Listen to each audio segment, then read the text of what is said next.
Imagine waking up tomorrow and realizing that 3 whole centuries of history have vanished. No kings, no battles, no inventions, just silence. It sounds like a science fiction plot, or maybe a conspiracy theory. But this is one of the strangest mysteries in history. Some historians call them the lost centuries. Others say the years were fabricated entirely. And in some cases, there really are 300 years of our past where almost nothing was recorded. Tonight, we'll dive deep into this mystery.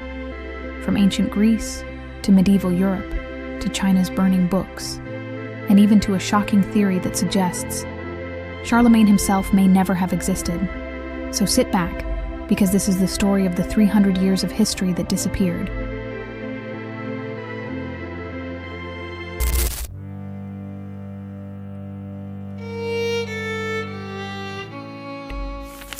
Let's begin more than 3,000 years ago.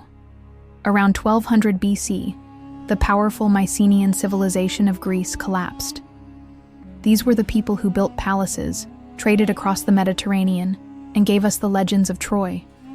And then, almost overnight, it all ended. Cities were abandoned, trade routes died, writing disappeared. The linear B script, their system of writing, simply vanished. For the next 3 centuries, Greece went dark. No chronicles, no records, almost no art. Archaeologists call it the Greek Dark Age. People survived, but their world shrank. Without writing, oral tradition kept stories alive.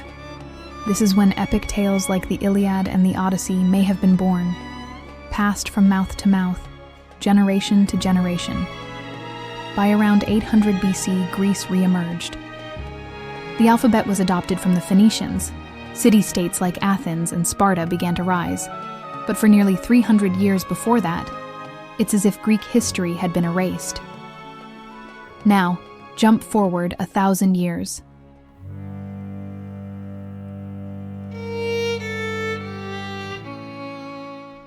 In 476 AD, the Western Roman Empire collapsed. Rome had ruled for centuries, with roads, aqueducts, libraries, and laws. But when it fell, Europe plunged into chaos. The next centuries are often called the European Dark Ages. Cities shrank, technology regressed, many written records disappeared. For ordinary people, life became harsher, shorter, and more isolated. Imagine being born in a village where you never see a book, never hear about history, and the only authority is the church or a local warlord. For many, that was reality. To be fair, not everything was lost. The Eastern Roman Empire, Byzantium, kept many traditions alive. And monasteries in Ireland and elsewhere copied precious texts.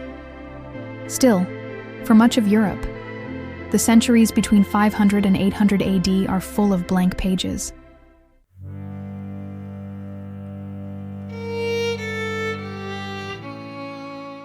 In China, around 213 BC, the first emperor, Qin Shi Huang, ordered a massive burning of books. Why? Because he wanted to erase the past. Anything that contradicted his rule was destroyed. Hundreds of scholars were executed. Countless texts vanished forever.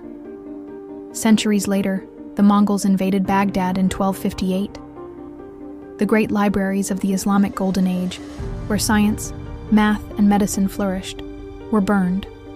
Some chronicles even say the Tigris River ran black with ink. In India, Nalanda University, a treasure of Buddhist learning, was destroyed in the 12th century. Thousands of manuscripts gone in one fire. So yes, history can truly vanish. Not just 300 years, but entire civilizations' worth of memory.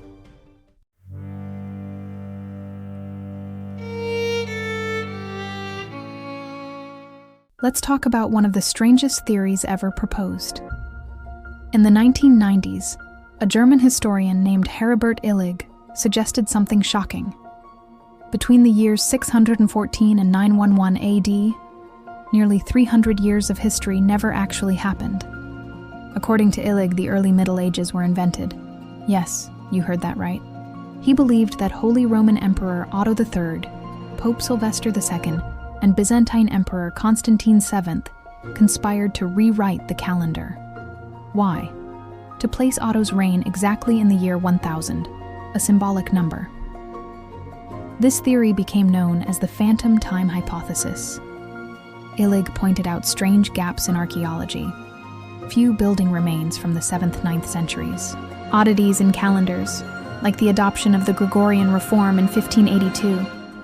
And most controversially, he argued that Charlemagne never existed, that the great emperor of Europe was a fictional invention. Most historians reject this theory.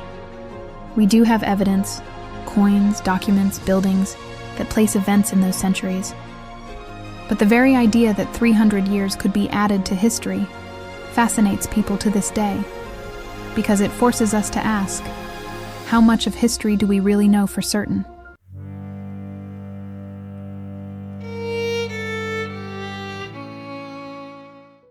Think about it.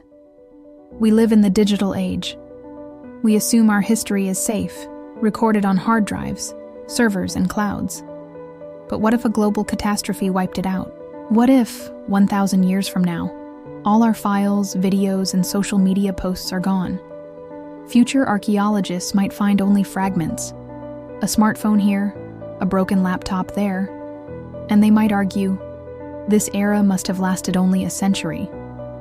The truth is, history is fragile. It can be destroyed by fire. It can be buried by war. It can be rewritten by rulers who control the story. For every famous event we remember, countless others are lost forever. So, was there really a 300-year gap in our past? In Greece, yes. In Europe, partly. In other civilizations, definitely. And the phantom time hypothesis? Probably not true. But it's a reminder. History is not a perfect record. It is a puzzle, a story we piece together from scraps. Sometimes those scraps are missing. So next time you look at a history book, remember, it doesn't tell you everything, it can't. The real question is, what parts of our own history might be lost 300 years from now? If you enjoyed this journey into the lost centuries, don't forget to like, subscribe, and join us for the next video, where we uncover more hidden stories from the past.